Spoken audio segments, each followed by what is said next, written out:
It's been an interesting life, really, isn't it? To say the least. You've come a long way, haven't you, since hearing Mario Lanza belting out at your grandmother's? Yeah, it is a long. It is a long way, and I think you couldn't imagine. Well, I don't think I would have imagined where I've ended up. Well, it's not the end, really. It's where I am on the journey, on this part of the journey. I wouldn't have thought that I'd be this age and still moving forward and doing something. When I was that kid listening to Mario Lanza and thinking, oh, I'd like to learn that song and sing it to my grandmother.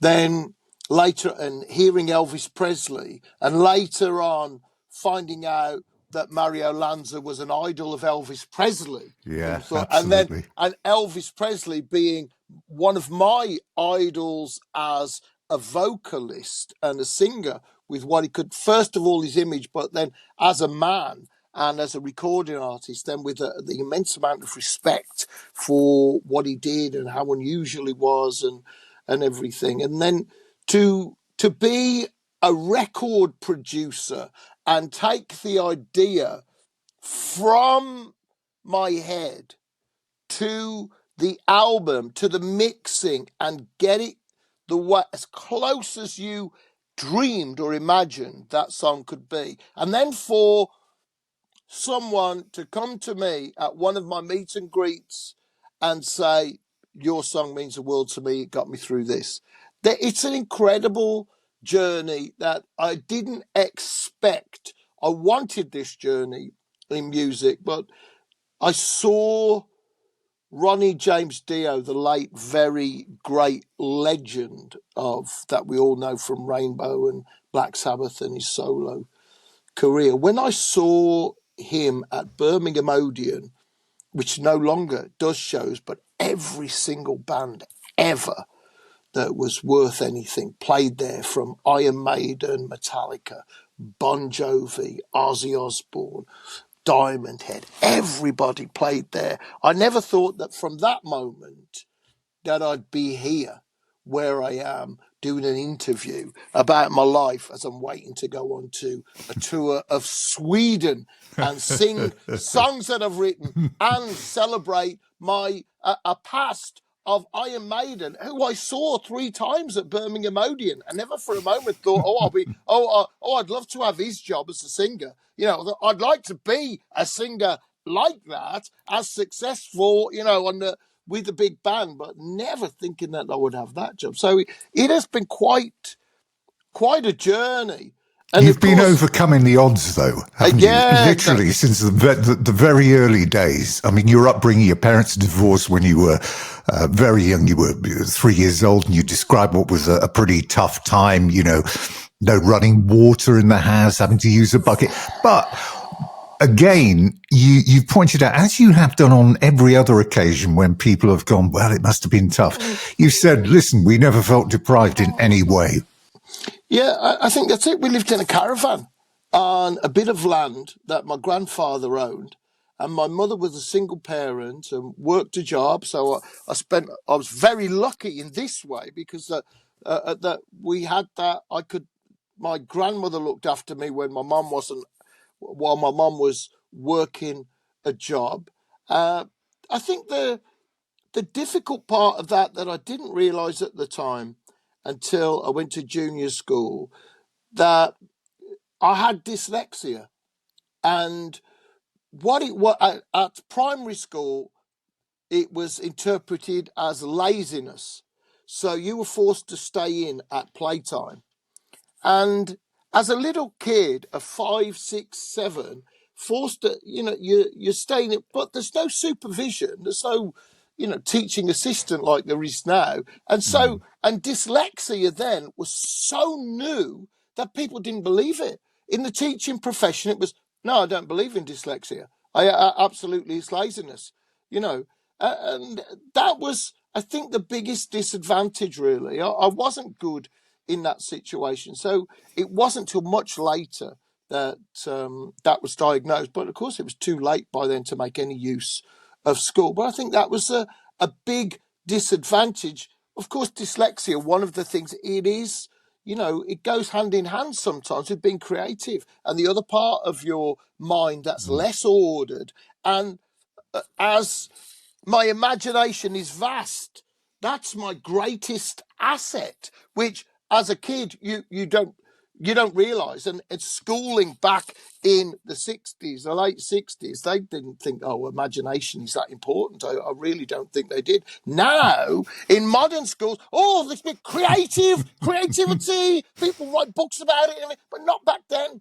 And creatively, I make no bones about it. I'm a giant creatively. But in the regular, normal world, I'm an unskilled minimum wage worker. And that's always stayed with me. I never got that extra skill, and I educated myself after school. When I left school, I had a couple of nothing jobs, and then I just felt really dumb. I didn't get a lot of references, cultural references that everybody did. So I started reading. Got big into Shakespeare and everything. And I think that was the real start after school. And we came from living in a caravan, but you know what? That was in the countryside. Was it musical? Was your mother Yeah, musical? absolutely. In the sense that she always played music. She always spent money on, no matter where we were, she always spent money on a great stereo. Or she had one of the first, it was called quadraphonic. I don't know if you remember it, where you could have a sound. You put up 4 speakers instead of 2, and you'd have a different sound coming out of each speaker. And there were a very few quadraphonic records made. And she had one of the first quadraphonic hi-fis. It was amazing, really. And I didn't really appreciate that at the time like I would now. But yeah, she was always big into music. On my father's side, it was a lot more musical because there were aunties that could play by ear, that play the piano by ear. How does it go? And there they were playing the most popular song. But of course, then a lot of houses, a lot of things, you had, there was no TV, and you had a piano and a radio. So it was a different thing. So my father's side was a bit more musical, but my mother's side is more appreciating music and listening to music. And we'd go shopping on a Saturday when I was a kid, and you go, all right, here's 50 pence, go and choose a record, and you could buy What a was single. your first record? What was the first? Can you remember? No, I can't remember. It's going back. It's all so confused and mashed up now, my memory of that time. I remember sitting in the car. I remember Mum giving me the money, but I can't remember what record I bought. So probably anything, But listen, living in Birmingham as a kid, this, especially as a heavy metal van, the centre of the metal universe, you called it. When you look at the bands that emerged from there, you're quite right. And all of those bands that you saw, Ozzy Osbourne, Metallica, Iron Maiden, everybody in their prime. And don't forget places too like Bingley Hall. Did you ever get out to Bingley Hall as well? Yeah. The heavy metal barn dance? That was bands as big as Kiss, giants of the time. It was before the big arenas. So it was a different time. And I think what really makes me think now that the musical universe that we have and we live in right now, then you had your chart show on a Sunday. So what was really popular would get in the charts and would almost invariably, they would have to play that on a Sunday. So if you listened every Sunday to the charts and there was a heavy metal band in the chart, you'd hear it. If there was a punk band in the charts, you'd hear it. So you weren't just a victim of crass plastic pop with singing in unison instead of harmonies. You could also hear proper music. And I think that's a big difference. We have the fantastic thing we have now. You can go on streaming services and for free, you can find my record and you can listen to one of my songs. I would never get on the radio, in these modern times. But it's very different. And me and my friends at school, we didn't have any kind of prejudice towards any music. So we're so lucky because The Sex Seriously, Pistols. did you not have the groups and cliques at school? Yeah, The mods, the rockers, no, it the new wasn't. romantics, any of that?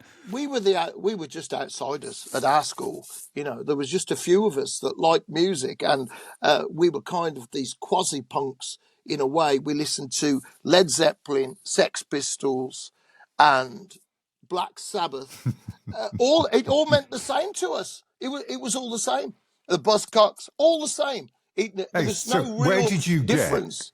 where did you get the idea that you would be a good frontman? When you saw that ad in the local press with the no experience necessary, what made you think that you could get up there and do it? I think the real point is, why not? What made me think I couldn't do it? And I couldn't think of a reason that I couldn't do it.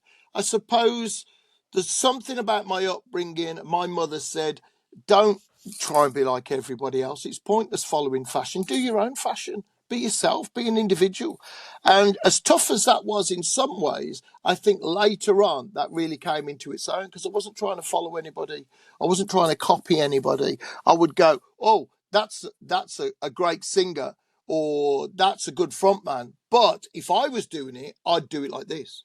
So I think that was it. And I didn't think so much about being a frontman as the singer, because I looked at Ronnie James Dio and perhaps in another way Bruce Dickinson back in the day and people like that, and I thought about the singing and John Bon Jovi in Birmingham Odeon, and seeing James Hetfield there in Birmingham Odeon as well, and you think, yeah, it was about the singing and the power, the absolute power. You can't imagine the feeling of power of these big electric guitars, loud, with big chords playing, and standing with that and shouting your head off. It's incredible, really. So I was lucky when I was working my night shift. I got back from seeing Ronnie James Dio on his Holy Diver tour, and he sang a song called Children of the Sea. And I thought, well, why can't I do it? What if I could be anything? I'd be like Ronnie James Dio and be fronting, be a singer in a rock band touring the world. Well, why can't I? Well, there's no reason that I can't. That was the end of the hotel management thoughts then. So you're off into the band. I loved your enthusiasm at the time, because again, some of your quotes, listen, what we wanted to be was the biggest band in Tamworth. Then we wanted to be the biggest band in Birmingham. Those were the only two things on our agenda at that time. But to be the biggest in Tamworth, that's a great quote. Yeah, and if you think about it, there were 20 bands on the scene at that time, all playing original material. There were no people played covers sometimes, but there were no tribute bands back then, really, apart from Elvis tributes. So 20 bands in a small town. So, and they weren't heavy metal or punk. They were all different things, trying to be different things, trying to be the next Beatles or some indie monstrosity or you a had pop quite band. a reggae scene up there, by the way, as well, didn't you? Yeah, everything. But everybody would play with everybody else. Have you got a guitar amp that's big enough to do a gig? Well, let's do a gig together. We'll use your guitar amp and our drum kit. And that's how it would go. And it didn't matter who you were on with. And I think that was such a great vibe back then. I was so lucky to have 20 bands playing original material. People used to pop in and out of each other bands. Oh, they've got more gear, I'll join their band. But in Wolfsbane, we were so bad that we couldn't even play covers. That's why we made original material a lot of the time. We were going, well, they'll never know how bad we are if we're playing stuff we made up ourselves. But listen, who was it who took the call, right, when Rick Rubin phoned up? I mean, we know a lot about Rick's career now, but back then he was still relatively new. He'd worked with the Beastie Boys, I think was his big thing, Run DMC and Slayer. So did you have any idea who Rick Rubin was? No. Or what Deaf American was? No, I thought it was a complete fake. I thought it was a joke. Who? Who are you? I said, who is it? I lived with Jace Edwards and his mum and dad. They were kind enough to rent me a room at next to nothing while we were trying to make it in the band, and got that call, and it was like, well, who? What? I don't, and then gradually it became clear that it was the real Rick Rubin of Beastie Boys, Slayer, and that was it really. He'd seen This was a in Kerrang, review. wasn't it? Yeah, he'd seen that, an inset where, and to get that, because it was on the same page as Slayer. So And it was this was incredible. a great little bit of ingenuity shown by you. Whenever you guys sent out a demo, you'd always put your telephone number on it. And that is the reason he ended up calling you, because he'd found a demo and it had your phone number on it. Yeah, he said to George Draculius, who was still living in New York at the time, "You heard of this band? Can you find a demo?" And people used to have demos on, the market and stuff like that. George Draculius found the demo, and it had the phone number on, because we were always, well, if you don't know how to get hold of us, how can you book us? It just seemed obvious. It's a demo. You want all the information on there, and it was well before the age of proper stalkers or anything. So there was no danger. So that was great, and what a justification. And we used to tell other bands, you should put your phone number on there. How will people ever get in touch with you if they can't phone you and say, "Oh, would you like to come and play at the Beach Grove Club in Wales?" The debut album, Live Fast, Die Fast. How did you feel seeing yourself all over TV, MTV, with the videos? Man, I like it hot. I mean, this is a big thing. People don't understand it now, just how big this was to get your video on MTV. It was a challenging time in a way that I didn't expect. You think of being famous, or I thought of being famous. That wasn't the reason that I got into music. I wanted to be a singer on tour and do lots of shows. So being famous was a part of that came with it. But what was unusual, and why I sympathised with some of the big stars in music and in entertainment in general, I was on the front of magazines. My face was there, and Wolfsbane were in magazines, and heavy metal was the most popular music in the world at that time. And so I could hardly go anywhere without somebody recognising me. "Oh, it's you from Wolfsbane." Even though we had no traditional success, we hadn't sold thousands of records or anything like that, I was recognised everywhere I went, and I'd been on TV presenting a show called Raw Power and things like this. And that was challenging, because I thought, and this is true of, I think, everybody that's exposed to fame in a certain way. Well, are they talking to me because I'm famous, or are they talking to me because they want something from me, or are they talking to me just because I'm a person?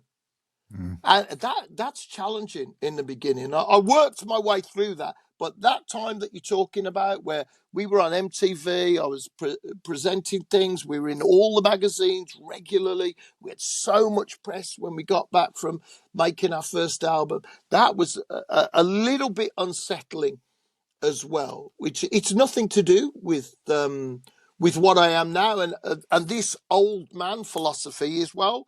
It's fun to be famous, but it's just nothing to be taken seriously. Damn for the good guys. You had Brendan O'Brien in there. Fantastic. He produced Shake Your Money Maker and Pearl Jam. Yeah. But again, all as a sound engineer. So he was at the beginning of this career. We know he'd end up producing for AC/DC and Bruce Springsteen and the Killers. But do you have any recollections of working with him? Fantastic producer. Absolutely fantastic.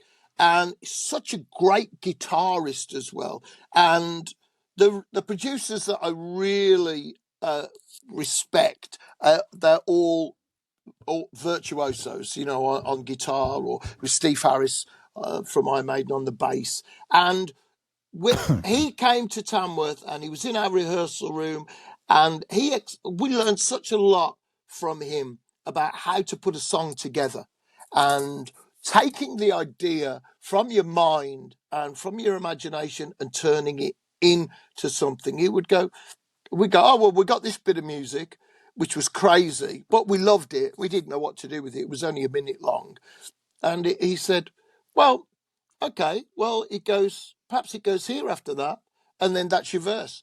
And perhaps that's the chorus then. And okay. And just a different way of looking at it. And he could go, give me that guitar. Blah, blah, blah, blah, and he would show you that. And your harmony could be this. And it was just incredible to work with this great musician who was really together, and his personality as well. He was so patient and word these vile oiks in one way. Don't tell me what to do. That's it. And it was incredible. Just an incredible. We were one of the first albums that he actually produced, Wolfsbane, that Downfall the Good Guys album. And he pulled a fast one really on Rick Rubin, who was it was his label and everything. And he made it so he's a massive Beatles fan. And he said, oh, well, I want to record at Abbey Road.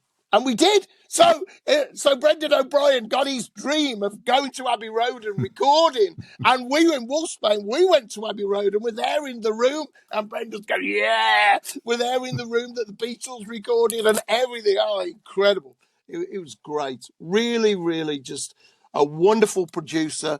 And he helped us so much. And the lessons that you learn from Brendan are things that stuck with us, and made us feel more confident in a way that, we could actually do this. Our songs, we know how to put a song together now. We know how to do this. We've got the basics and we can move forward. And we did some great music on that album and on the Kathy Wilson album that he produced.